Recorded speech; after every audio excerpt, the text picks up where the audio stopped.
Hi, my name is Gil Robertson, president of the African American Film Critics Association.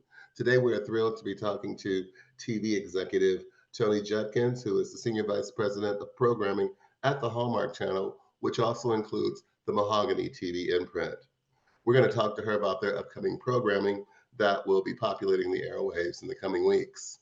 We're going to kick things off by introducing you to the AAFCA members who are on the call today, starting with our facilitator, Katia Woods in Philadelphia, Philippe Patterson in Washington, D.C., Dana Abercrombie in New York, and we'll also be joined later by AFCA members Reggie Pounder out of Chicago and Karan Lenoir out of Virginia Beach.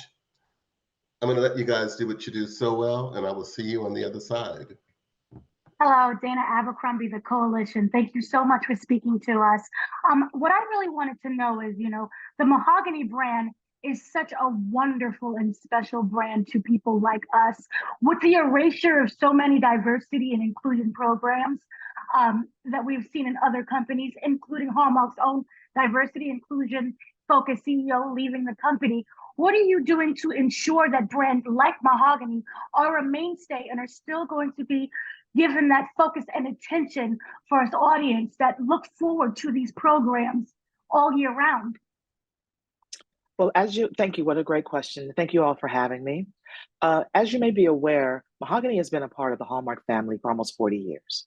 It is a beloved brand. It has been a mainstay. Thankfully, our CEO, Wanya Lucas, who, as you mentioned, has left the company, it was her idea to bring this brand to life.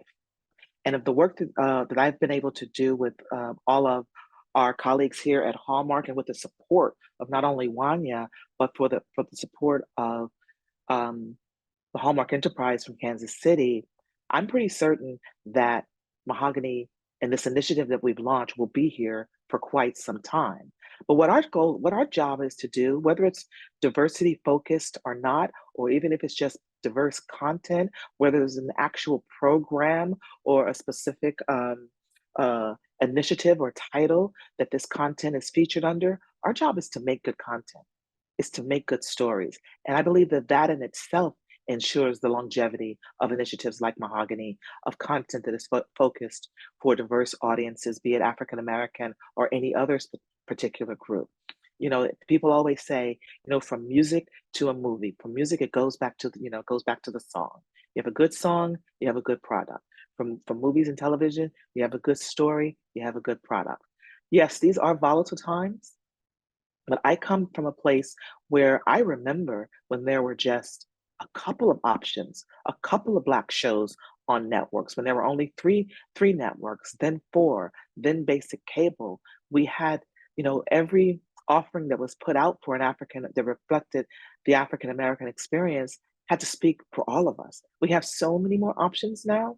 We have so many places. This is, as much as things change, we do find that we do see that there have been diversity initiatives that have been in place, and then a couple of years, maybe they go away. But there is a plenitude of content out there that is created for us and created by us. So maybe it doesn't all appear or is housed under a particular initiative, but I think more than ever, we have more now than we've ever had, and I see that continuing to grow. Again, whether it's under a particular branding or stated under a particular initiative, who knows? I am happy to be, I'm glad that the films slate that I'm overseeing here at Hallmark is under the Mahogany brand, because it is such a beloved brand that has been a part of our community for such a long time. There's such brand loyalty and affinity. I think it is more than anything, this is the right type of program to be under a particular initiative like Mahogany. So I have a lot of hope for it. And as long as I am blessed with being in this chair and heading this initiative, I'm going to do everything in my power to keep it going and to keep it growing. Hello, Toni. This is Philippe Patterson from Taji Mag. Speaking of picking the content, what are you looking for when you're selecting these films and podcasts? And then how do you create that balance between this narrative of Black narrative to also be universal as well? I think the main thing, whether it is a film or a podcast, in this Hallmark environment, particularly for the films, we do so many movies in there.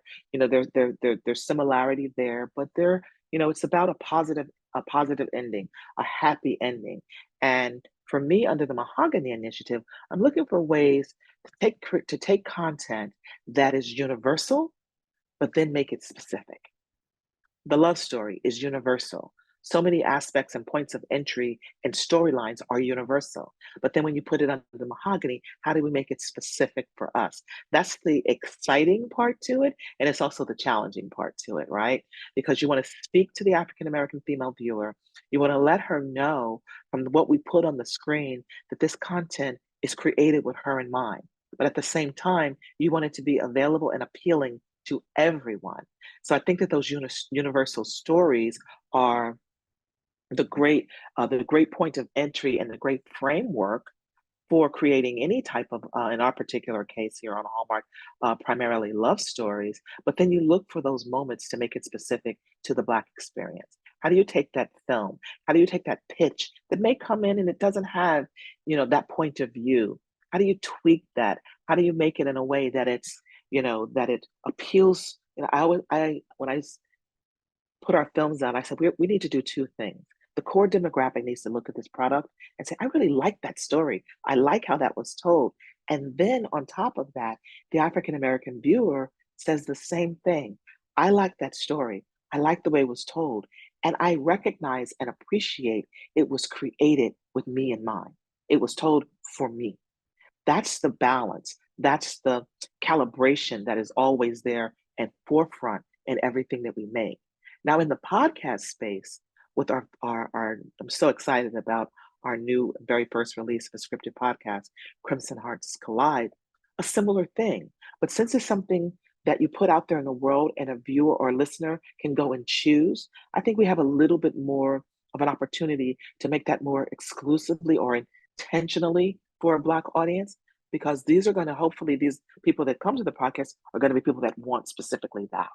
So I don't think that calibration is as prominent. I think the calibration that is prominent is how do you keep it on brand.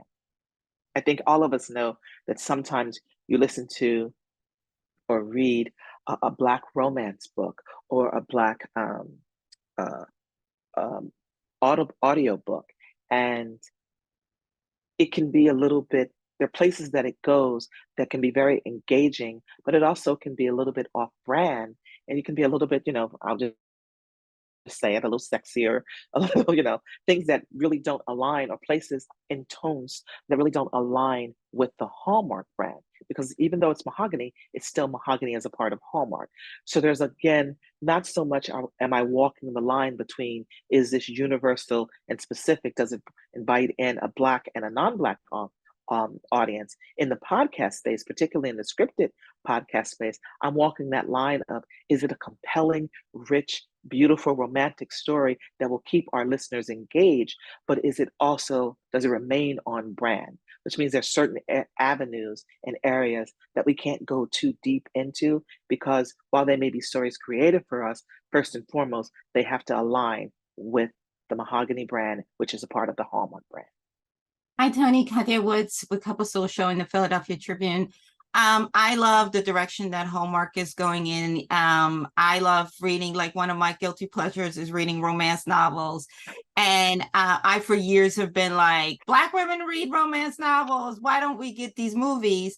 And I think also with the success of like Bridgerton and, where, the main characters, the characters that have gotten the most love are the Black characters, you know what I mean? And that has proven that a universal audience watches it, So can you talk a little bit about leaning into that audience? Because I don't think we talk enough about the romance novel, the romance movies audience, which is predominantly women, and a good chunk of it are women of color, and not much, but white women also read romance novels by people of color. So in terms of appeal, how do you make sure that you tap into that audience, which is very loyal and, like I know there's certain authors that I like. Beverly Jenkins, I've read all of her books, you know what I mean? Right, Brenda right. Jackson, read all of her Yes. books.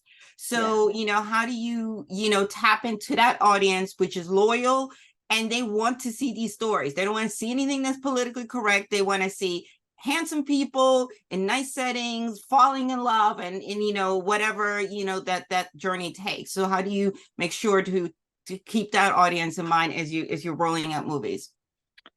Again, it goes back to the good story, but everyone loves a good love story. You know, you can get a love story on any network, any streaming service. You can pick up any audio book. You have, you know, Miss Jackson has hundreds of books written and love stories. So does Miss Jenkins, and you know, God bless them. We all love them. But I believe that as much as we have most prolific writers of like Brenda Jackson and Beverly Jenkins and Terry McMillan, you know, a lot of times love stories really, for lack of better words, really go there. I believe that there is a lane where a lot more is left to the imagination. It is a love story that's not really focused on, it's that anticipation. The same thing with a Hallmark movie. It's that anticipation. Will or will they not get together? Will they claim their love?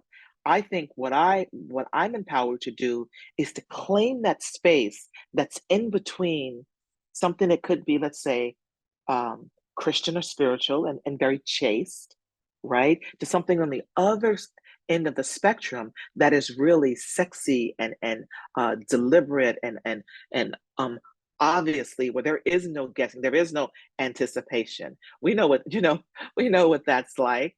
But there's a space in between, right? There's a space that's not necessarily chaste, but it's wholesome and is focused on the journey to the culmination or the beginning of the relationship, where the best love story is the beginning of a love story. So it's the journey to that. And there's a space in between that I don't think that has been explored, not only in the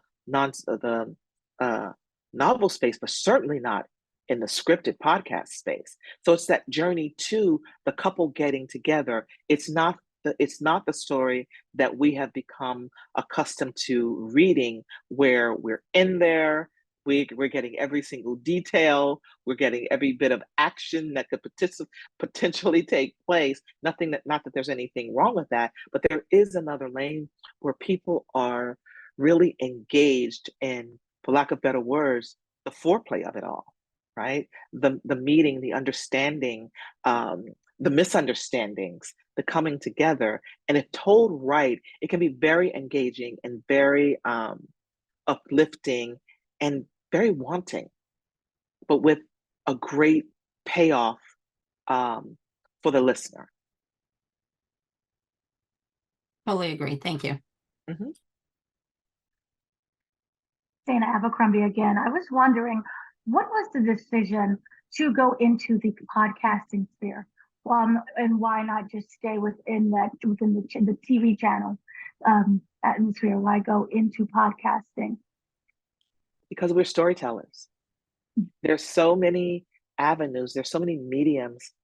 Wherever I can reach Black women and their hearts and their desires, I want to be there. Wherever they are, if they're in their car, if they're on a beach, if they're firing up their DVR, if it's about what matters most to them and what matters to their hearts, wherever they are turning to content to feed that, that's where we want to be. And so podcasts, and particularly the scripted podcasts, seem to us to be the perfect avenue to reach that goal. And you know, at the Hallmark Channel, if anything, we have perfected the telling of a love story. So it was a natural choice for us to enter into the scripted podcast realm with more love stories in the vein of Hallmark and in the vein of Mahogany. Okay. Hey, Toni, this is Philippe from Taji Mag again. You had an illustrious career in entertainment, ranging from the MTV to TV One. How was your positions at those companies prepare you for this role? That's a great question, and thank you. I really believe that my time at MTV Networks, which is what it was called at that time, now Viacom and TV One together, my experience is, 12 years at VH1, 7 years, 5 years at TV One, was a perfect blend of experience to prepare me for this moment.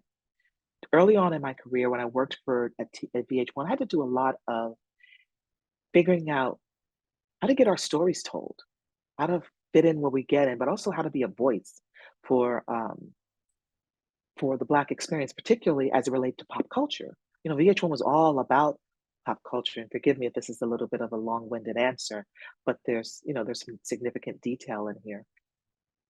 VH1, got into telling stories about pop culture. And we had at the time, Jeff Gaspin was our president. He would go on to be the president of NBC. And he brought in things like, 7 Days of 70s, and which led to, along with Michael Hirschon, I Love the 80s, and things like that. And I was lucky enough to participate in them. I was a producer on a 7-day event, 7 days of 7 days of the 70s and I Love the 80s. And what I noticed was, but for someone like myself being in the room, every hour that was chosen to be presented under those tentpole events would have been without a Black presence, or definitely without a significant Black presence, unless I was in the room. That is the one thing that I believe in my career that has been most useful, is that by hook or by crook, you've got to be in that room. And I remember specifically, and I've told this story before, and I'll tell it to you again. We were trying to figure out what they were going to do at VH1 for 7 Days of 70s. We were in a conference room, and we were going around the conference room, and there had to be about 50 people in that conference room. And I was an associate producer. I mean, I was a young buck, a guppy, afraid to hold in my breath and barely breathing in the room. And they were going around the table talking about all the different pop culture shows from the 70s that we would focus on, The Love Boat and Fantasy Island, and all kinds of different things. And I was listening to everything that was being pitched for potential hours. Hours were up for grabs. We got 7 days of content to fill. What are we going to put? And I was the only person of color in that room. And again, I was an associate producer, very low on the totem pole. Before the meeting was over, I raised my hand from the back of the room. And my boss was the man who was head of programming at the time, was like, yeah, you back there. What's your question? And I literally had a piece of paper, and I was like, The Jeffersons was the #1 story from 1989 from 1979 to 1993. It told the story of George Jefferson, and everyone in the room was like, oh, the Jeffersons. Of course, you. Give us an hour on the Jeffersons. And that was a determinative moment and a defining moment in my career. You got to be in the room. You have to represent. You have to be prepared, and you have to speak up. No matter how scary it is, you have to speak up. So having those experiences and being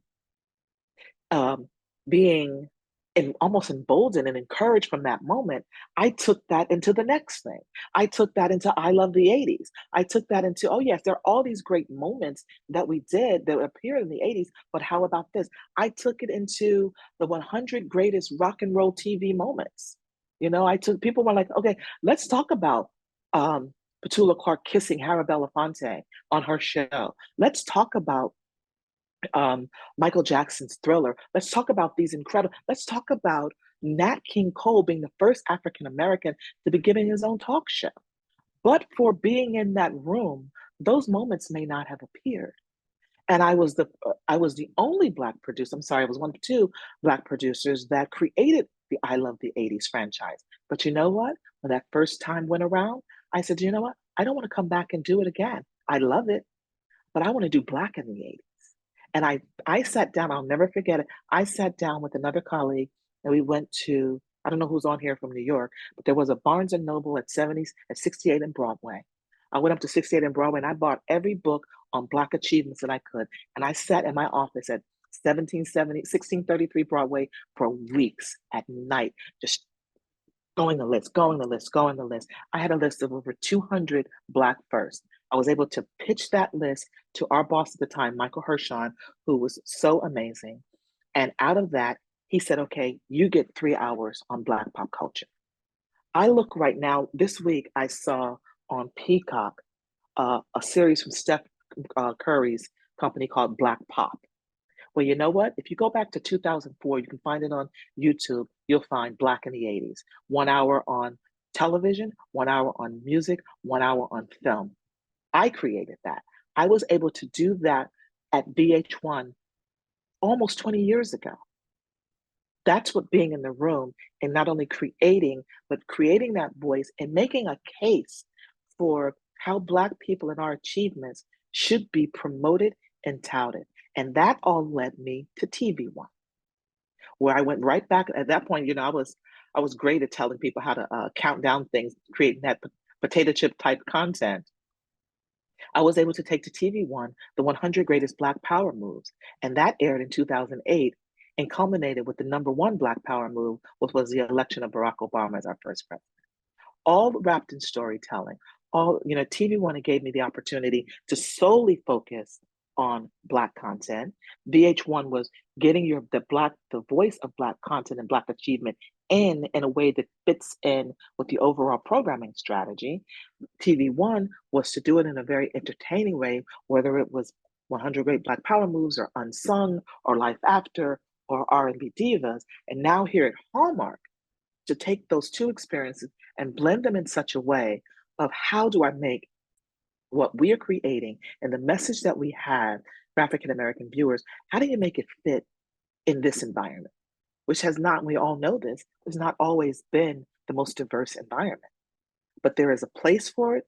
And I think that the experiences I've had over the last 20 years has led me to this moment of trying to create that perfect blend where it works, not only works for everyone, but it is accepted, it is admired, and it's wanted. Well, thank you for that response, and thank you for the 80s, because I watch all those series. I appreciate it. Yes. Hi, Toni, Kathy again. Oh, you're speaking my language. Actually, the other day, my husband and I were watching an old Love Boat, and Michael J. Fox was on the episode. And I'm like, if you look really, really closely at like Fantasy Island and Love Boat, there are so many people at the beginning of their career that are in these episodes. But getting back to Hallmark, one of the things I absolutely love about Hallmark are holiday films. Like, I love Christmas. Like, it is my favorite holiday. I love Christmas decorations, all the nuttiness. And talk about that a little bit, because again, I don't think we talk about enough of the thing is exactly what you said. You know, we love a good love story. We don't necessarily always need all the salaciousness, but we want, a cute girl, a cute boy. We want there to be some drama. We want there to be some tension. And of course, at the end, we want them to fall in love. And the thing that I also love is that you put these characters in positive, affirming setting. How much of that is your input? Because again, we are not a monolith, not to say that there's nothing wrong. We're coming from humble beginnings, but I also feel like it's important for our kids to see us in positive areas, striving, being successful, coming from solid families, which I feel like, the brand, especially on the Mahogany side, does a really good job to show, not just parents, but grandparents, aunt and uncles and that, and how much of that is your influence in making sure that we show, complete nuanced stories? I think thank you for that. It's a great question. Well, first of all, the joy of Christmas, I think it goes beyond any words that I can muster. There's just that feeling. There's that, I go the beginning of the holiday season. I used to love this when I was in college. That going home to your hometown on that Tuesday and Wednesday before Thanksgiving, when you'd meet your friends at the local pub, people that you hadn't seen from high school in a while. I'm sure everyone on this Zoom right now remembers that feeling, right? Going home to Philly, at this point, you're not an adult, you're not responsible for Thanksgiving dinner. You're just coming home with your dirty laundry, and you're just coming home to suck up some of mama's love, some good food, maybe get a little coin, whatever it is. But it's that feeling that it happens right around that time. It's cold. I'm from the Northeast. It's cold, but it's not too cold. Who's coming from what university? What bar are we going to meet at? That those feelings that begin in Thanksgiving go all the way through Christmas, right? The ability to capture that as much as we can, everyone here in America, whether no matter what race or religion or creed or ethnicity, we all are surrounded by those magical holiday experiences and feelings. And Hallmark has really just been the leader in capturing this and telling those stories. So now to be invited in on the Mahogany side to tell those stories, it's more of the same, but it's with our slant, our point of view. And as far as it kind of, being positive, for us, know your lane, play your lane. There are plenty places out there. It's all about choice. There are plenty places out there to get this type of story with a different tint to it, to get a Christmas story with a different vibe to it. We are, and I think particularly around the Christmas movies, we are bounded by the brand, right? The brand is a brand that puts more care into the world, more love, more care, more celebration, and bringing and magnifying the essence of the holiday celebration in such a way that it becomes addictive. It becomes addictive, and we make there's no mistake or that Hallmark is the number one provider of Christmas content, and it is celebrated. You speak to anyone about Hallmark Channel, they're going to bring up a Christmas movie. They're going to bring up a Christmas movie and a fall festival before anything, right? So we do a certain thing a certain way, and it's worked.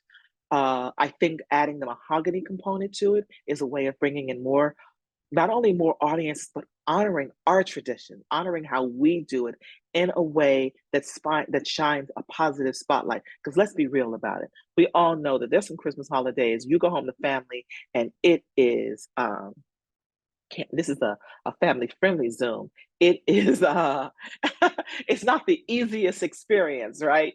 We could be like, when is this holiday over? I want to get out of here, right? But there are places to tell those types of stories and to add all those different points of view and those varied experiences. But for us here at Hallmark and at Mahogany, we work within the brand, and we think that there's so much state and to show within the brand that is positive, that is family, that I believe serves in a great way to remind us that as we go back out there in the world, we have to deal with all of the ups and downs and trials and triumphs of just existing right here for this time, for these 20, 30 days. You're guaranteed to come here and recapture that feeling, recapture those emotions, and be reminded of not only the magic of Christmas, but the reality and the magic of the Christmas from your point of view.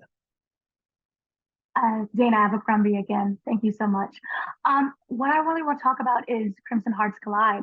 And you made that is kind of the debut. That is the grand opening of the podcast. Beautiful story. Was there a selection process? Because I'm sure there's one of many of different stories that is coming up within the podcast. What is the selection process, and why was that one the one you choose to go out with first? Well, the selection process, we get a lot of different stories. For us, it's like, okay, where do we want to be? And I think this particular project came to us and it seemed to have all those different components, right? All those different components that are very appealing, right? For me, I was taken at Black Cowboy. You got a Black Cowboy? I'm in. You look at, going back to Miss Brenda. I know many of you might know the Westmoreland Boys franchise, right? And I'm a big fan of that content, a big fan of those books. So I'm like, okay, this story not only being a love story, but being a love story that brings in, Black Cowboys. And at that time, I think The Harder They Fall had just dropped.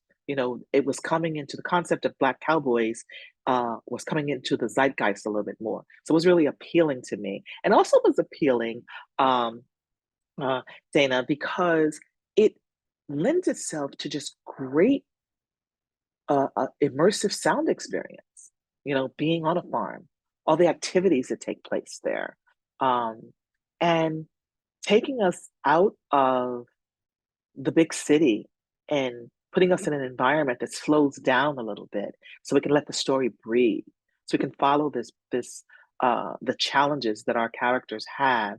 We can follow this young woman. It's fish out of water. It's family legacy. It's love. It's Black entrepreneurship. And I particularly like something being set in the world of Black farmers.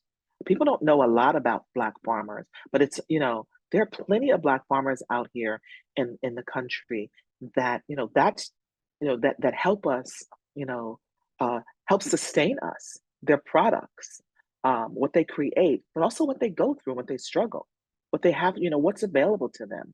There are lawsuits right now that Black farmers have um, initiated, looking for help, looking for the same things, the same resources, the same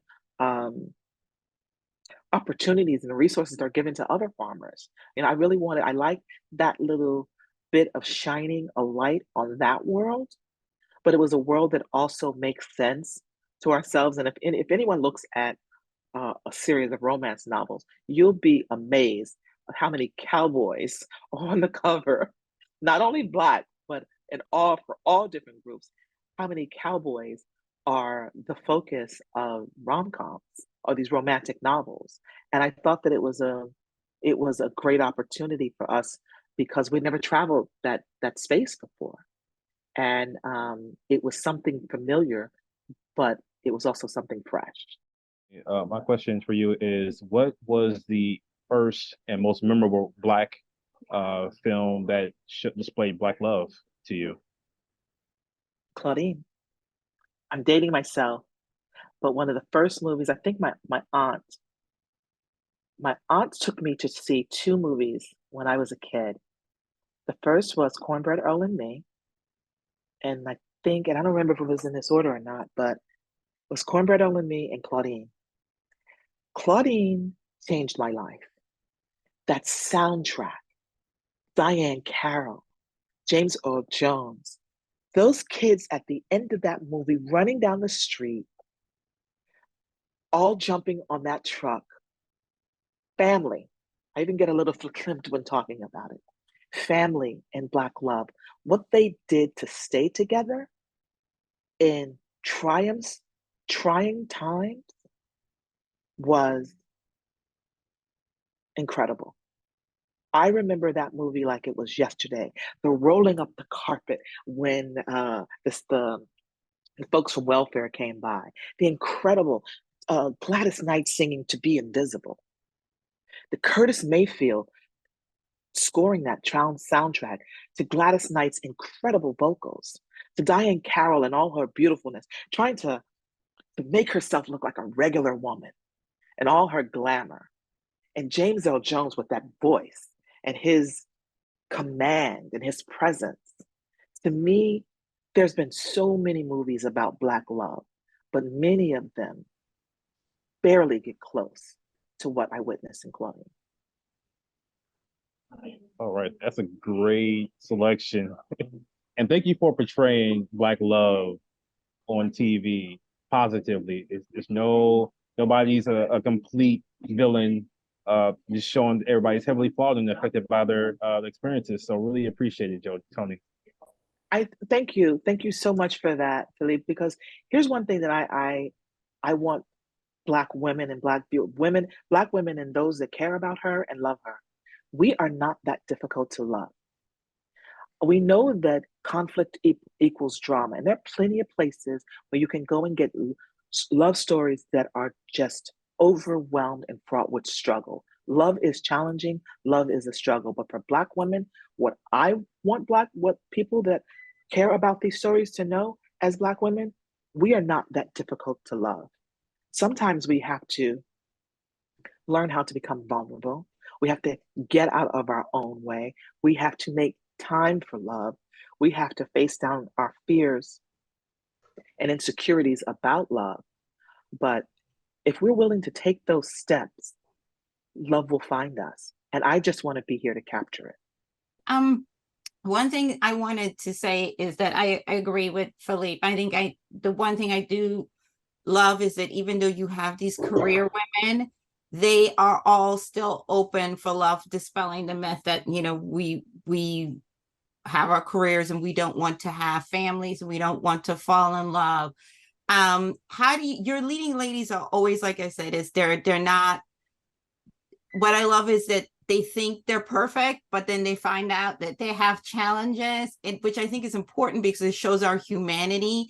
And again, how much of that is your input? Because again, this trope of the strong Black woman that can do everything, you know, that she doesn't need help. I love how in these movies, it totally gets blown to the waters because, you know, these women are like, you know what, I can't do it alone. You know, they realize that it's okay to get help, and it's affirmed in a positive, loving way, whether it's a mother, a grandmother, or, you know, their future love interest. How much of that is, again, your input and just working with the team to make sure that, you know, we show our humanity. You know, we want to fall in love, but, you know, we get clumsy. We make mistakes. We cry. All of that is okay too. Yeah, I mean, it's myself and it's a team, but more than anything, what it really, really is about being honest, about being vulnerable and about being honest. And this is a space, this is a safe space and a safe place for Black women to be vulnerable and to be honest with themselves, right? Oh, you know, I always say, I always tell the truth, even if it's only to myself, you know? And, you know, I think when you become a certain age, you start looking at, you know, a relationship autopsies, right? You start taking these relationship autopsies, and you'll come to an understanding that the common denominator is you, right?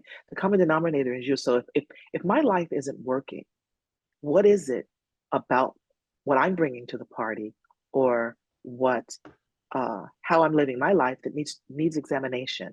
And I think what these movies really are slowing everyone down to the present moment. And in that present moment is your complete point of power. You're not making choices in the past, in the present, and the future doesn't exist. It's in the present moment when you're faced with the challenge, when you're faced with the opportunity to say yes or no to someone that's saying, I see you, I love you. And if you just give me a chance, if you just allow yourself to peel back the layers, there could be something wonderful here. And I think that what we endeavor to do is to capture that moment and slow everything down and go through that process. Go through that process of her discovering, of her accepting, and then her leaning into the possibility of love that clearly stands before us. And this being a visual medium, luckily we can have that opportunity standing before her in the form of some gorgeous, beautiful Black man. Give it to that. Thank you so much. And again, thank You're you for welcome. everything that you're doing with the channel. It is very much seen and well appreciated. Thank you. Thank you so much. Yeah, Katya, I second that. We certainly agree. It's definitely go-to television, and we're happy to be here to help support the effort and the messages that you guys are putting out there. On behalf of the world's largest group of Black film and TV critics, thank you so much for your time today. And thank you for watching this episode of AAFCA Roundtables. Have a great day. Thank you, guys. Thank you for having me.